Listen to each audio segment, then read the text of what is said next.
lunas kreditan dan ongkos naik haji melalui bank. Yang kedua, apa tekadnya atau apa maknanya atau wajan secara istilah riba dalam Arab. Gimana?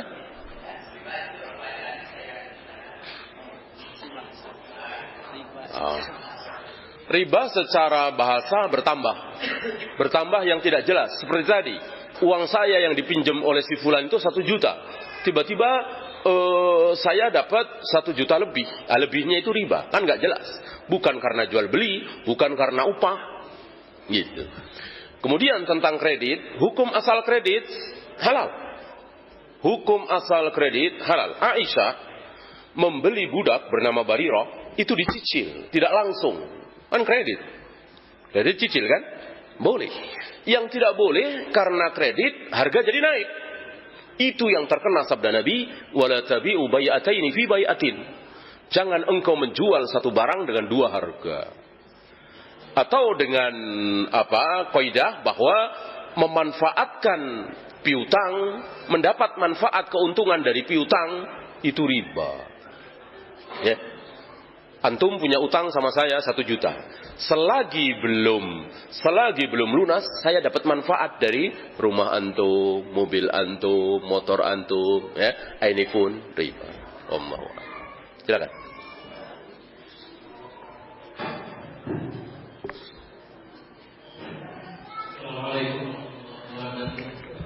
Assalamualaikum warahmatullahi wabarakatuh. Saya ingin menanyakan masalah kredit lagi Pak. Yang tadi dijelaskan, tapi saya kurang memahami seperti yang tadi disebutkan bahwa menjual sebuah beli harga.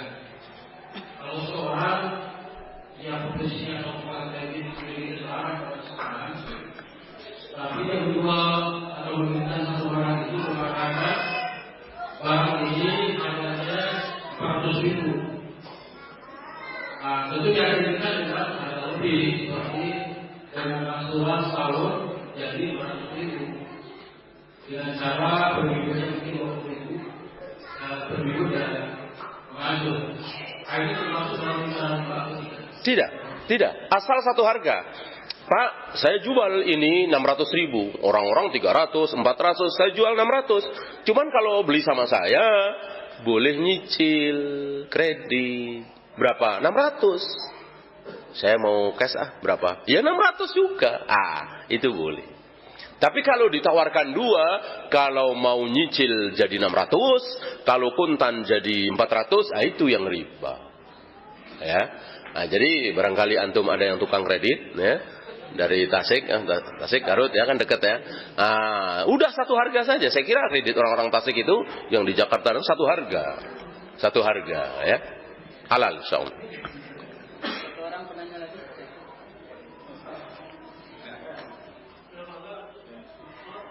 Karena sudah mempersilahkan, padahal Pak.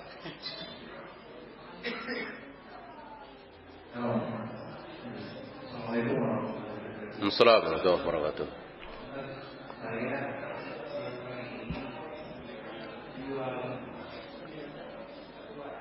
Agak dekat. Kedua, dengan 2 harga. Yang pertama, kalau saya tidak ini 2 harga ini, kalau saya tidak ada proses tidak akan segala macamnya. Jadi itu harganya sama kita. Kalau misalkan dia beli melalui online, dia bisa diskon sampai 20%. Iya, diskon itu kan yusamunaha bighairi ismiha, dikasih nama aja ya. Kalau Bapak cash, saya kasih diskon ya. Ya begitu itu kan kasih bahasa lain aja ya kan. Sama aja. Dia juga, dia keneh ya. Nah, enggak boleh. Enggak boleh. Kecuali dengan orang yang berbeda ya. Dengan orang yang berbeda nggak masalah. Si Fulan, saya jual sama si Fulan 1 juta. Ada datang si B. Si B ini agak miskin ya. Saya kasih 900. Boleh.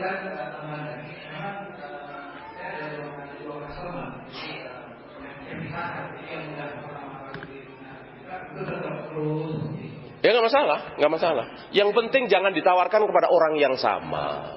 Ya.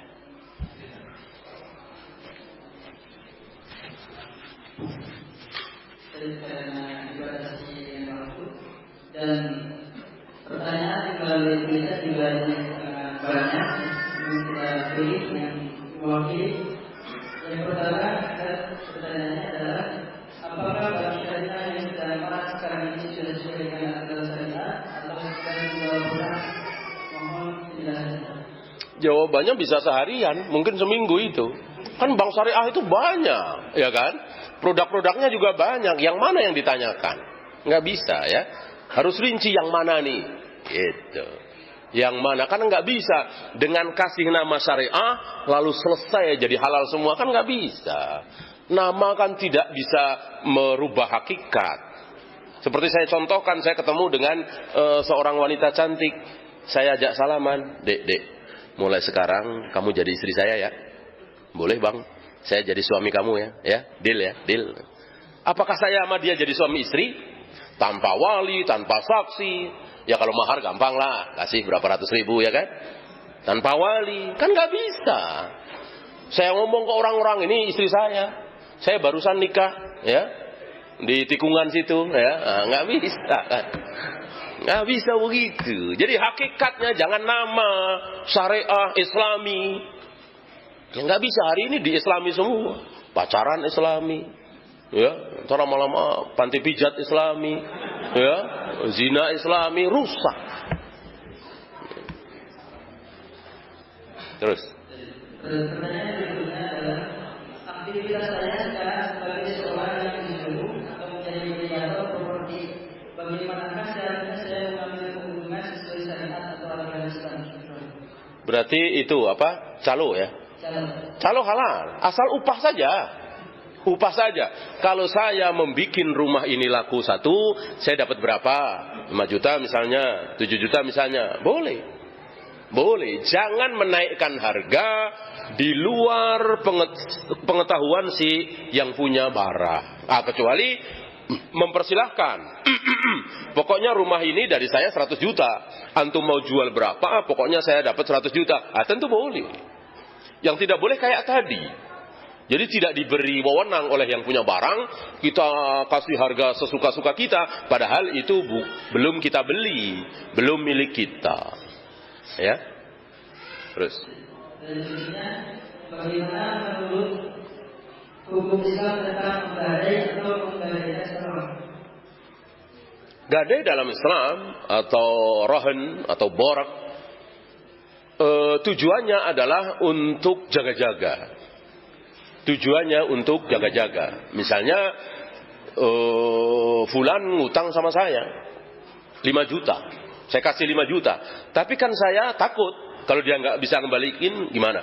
Maka perlu ada gadai, borak, jaminan. Apa misalnya sepeda motor. Sepeda motor harga 10 juta.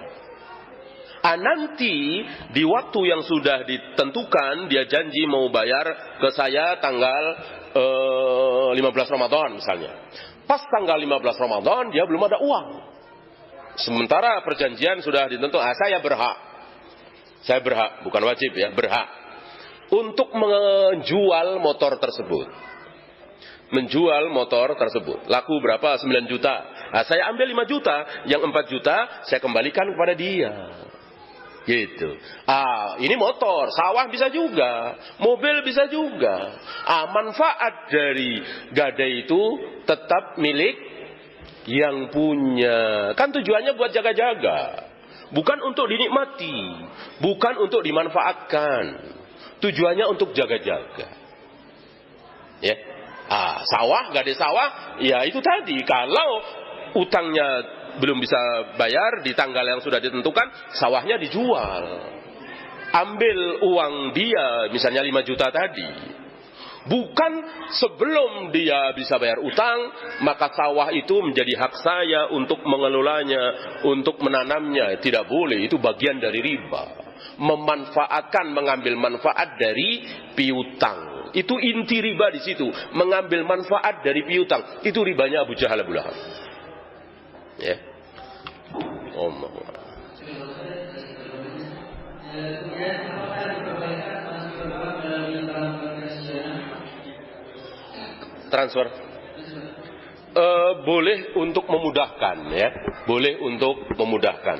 Seandainya tanpa transfer kita bisa, ya jangan transfer. Sementara kita butuh membantu saudara-saudara kita yang ada di Surabaya, butuh membantu orang tua kita yang ada di Sulawesi, sementara tidak mungkin kita datang, padahal cuman 900.000, 1 juta, ini boleh dengan transfer.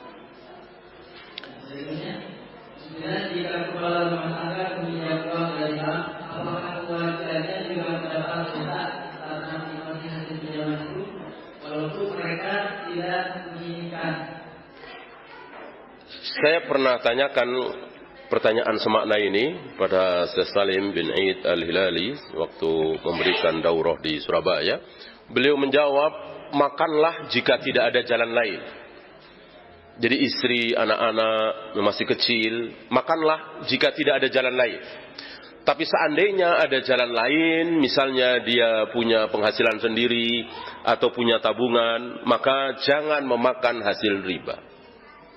Ya, ini untuk menjaga agar jangan sampai ada hal yang haram masuk ke badan kita. Kullu lahmin nabata min su'tin fannaru aulabi.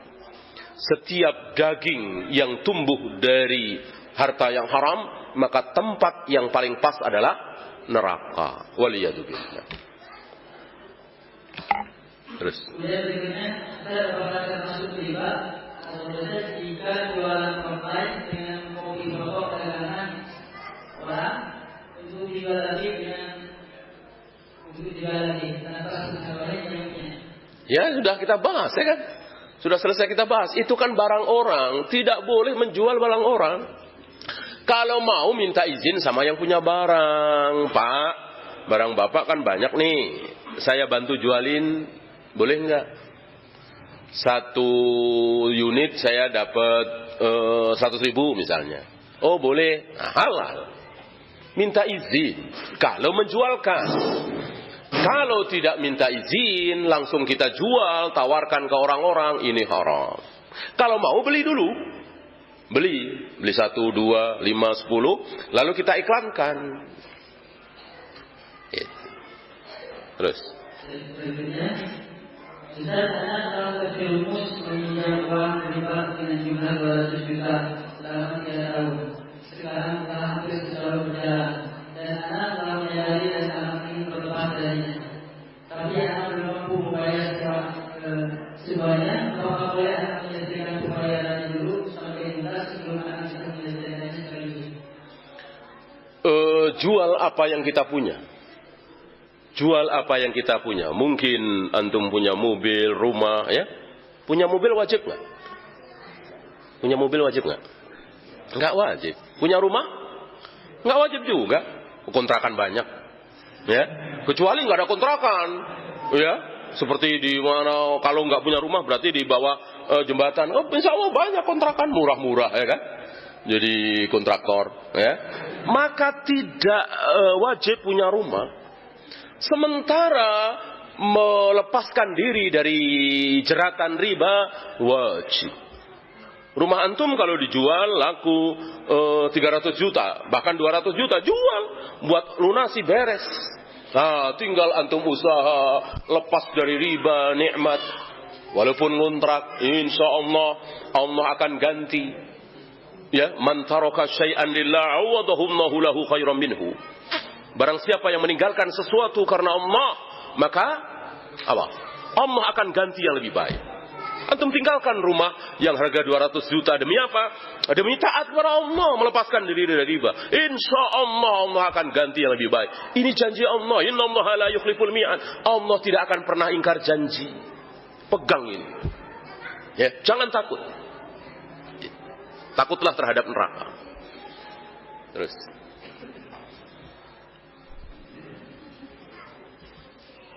Berikutnya, apakah program BPJS itu mengandung riba?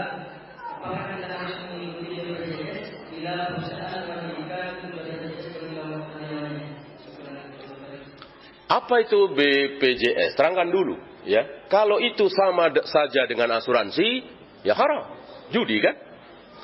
Kecuali jika pemerintah itu mewajibkan seluruh warga negara Indonesia otomatis harus menjadi anggota BPJS. Diambil setiap bulannya, misalnya 50.000. Ini sama seperti kita iuran, ya kan? Tapi kalau boleh jadi anggota, boleh tidak. Yang jadi anggota berarti dapat kartu anggota. Yang punya kartu anggota berarti biaya rumah sakitnya ditanggung negara. Ini judi. Karena kita bayar kan. Dan ketika kita tidak sakit, uang itu hilang kan. Apa kalau nggak judi? Terus. Bagaimana hukumnya jika di suatu perusahaan memberikan fasilitas pinjaman uang untuk pemilikan rumah atau mobil tanpa bunga, namun prakteknya bagi pegawai yang akan meminjam uang melakukan transaksi peminjaman uang dengan bank yang ditunjuk dan untuk bunganya ditanggung oleh perusahaan.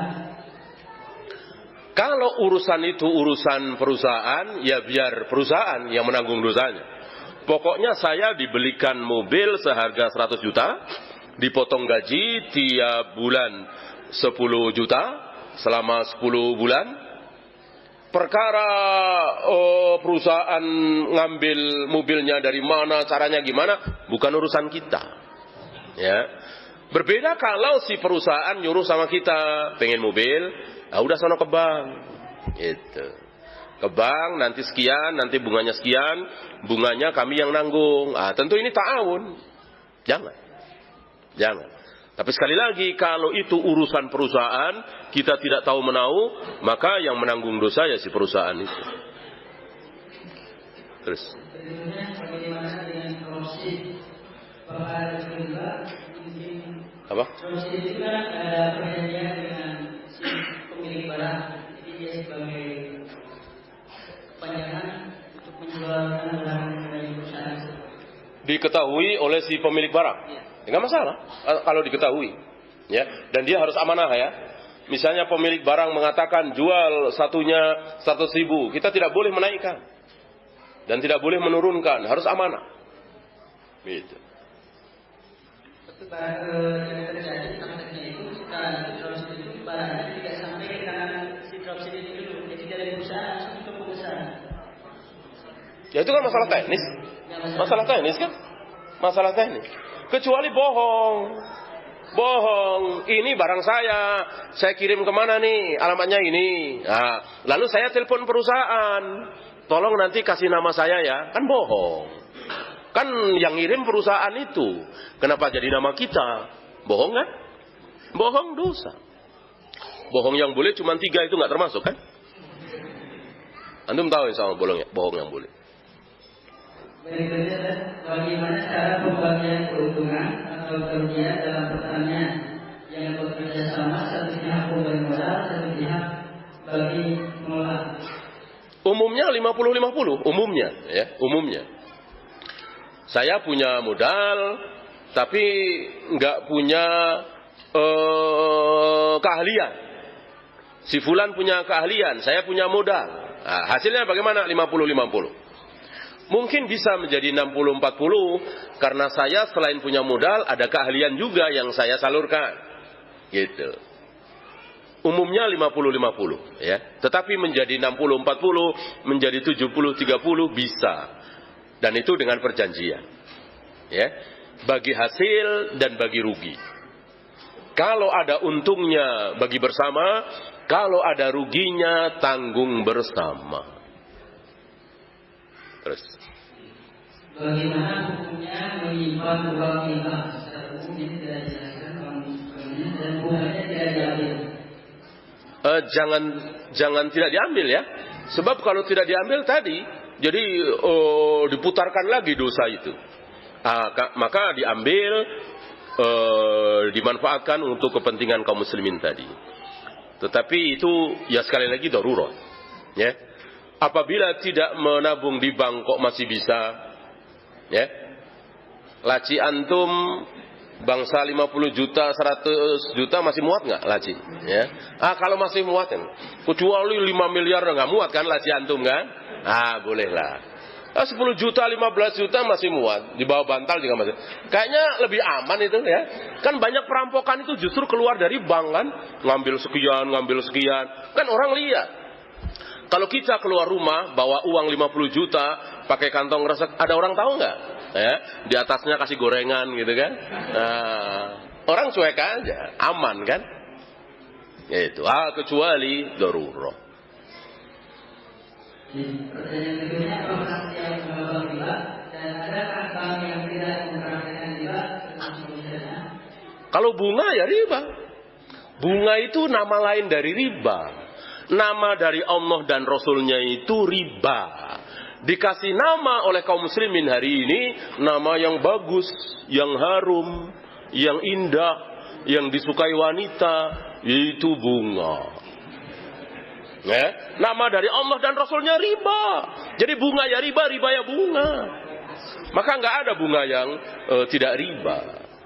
Ya. Nah, kalau ada bank yang tanpa bunga, antum pinjam 1 juta, ngembalikannya 1 juta, itu. Antum pinjam 1 miliar, pinjam uang dong 1 miliar. Kembalikannya berapa? Ya 1 miliar juga. Ya, 10 tahun. Nah, kalau ada, itu nggak riba.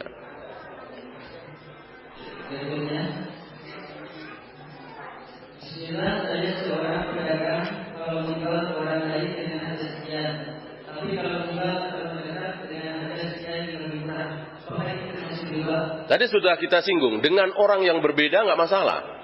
Yang masalah dengan orang yang sama. Bapak mau cash 1 juta, kalau kredit 1,2 dengan si bapak itu. Kalau dengan orang lain nggak masalah. Ya seperti tadi, karena dia teman dekat kita murahin. Karena dia bukan teman dekat, ya kita jual harga biasa. Terus. Ustaz, apakah pegadaian syariah yang ada di Indonesia ini termasuk dalam praktek riba? Apa? Pegadaian syariah. Pegadaian. Kayak apa saya juga nggak tahu. Misalnya saya menggadaikan laptop seharga 5 juta, pinjam 1 juta, nanti mengembalikannya berapa? Kalau 1 juta juga, saya balikan 1 juta selama 5 bulan misalnya, 7 bulan, laptop saya ambil, insya Allah itu hak. Ya, tapi pegadaian dapat apa, ya kan? Gaji karyawannya pakai apa, kan? Nah.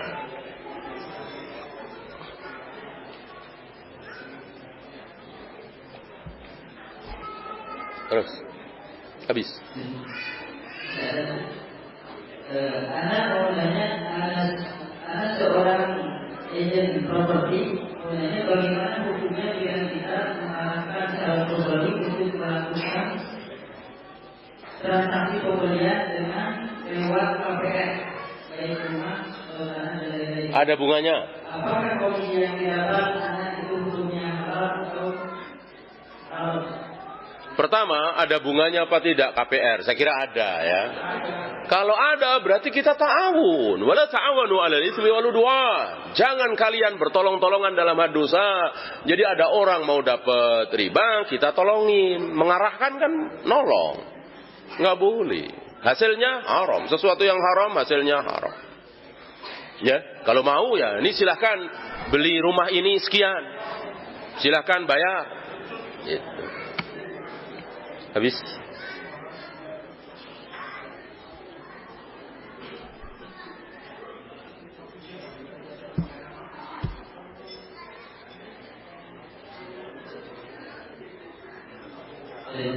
Ini sebagai pertanyaan terakhir, sebagai pertanyaan kedua. Ustaz, bagaimanakah kalau kita masih punya cicilan utang dan itu sekian tahun ke depan, itu masih bisa tapi mau melunasinya belum ada sebelumnya. Apakah sebelum lunas kita melakukan dosa terus, tapi kita ada niat mau berhenti? Waktu ngambil dulu udah tahu belum? Kalau belum tahu, mudah-mudahan diampuni. Ya. Dia nggak tahu kalau cara seperti ini riba. Baru tahu sekarang, baru tahu kemarin-kemarin. Ya sudah teruskan. Kalau bisa langsung lunasi. Kalau nggak bisa, ya sudah teruskan cicil atau jual atau gimana lah ya. Yang jelas semakin cepat terlepas dari riba semakin baik. Ya, kita tutup. Saya mau ke tempat lain. Ya, terakhir.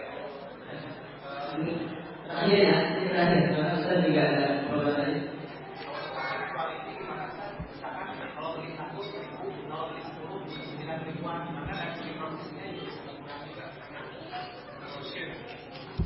Saya kira masuk ke dalam kilah ya. Masuk ke dalam kilah. Kecuali antum bedakan. Antum punya wadah nih. Isinya beras. Berasnya seberapa? Ya, 1 kilo. Ya, harganya sekian. Antum punya wadah lain. Ini jelas harganya berbeda. Harganya berbeda. Kalau dihitung-hitung kiloannya nggak sama, tapi jelas ininya berbeda. Insya Allah, ya.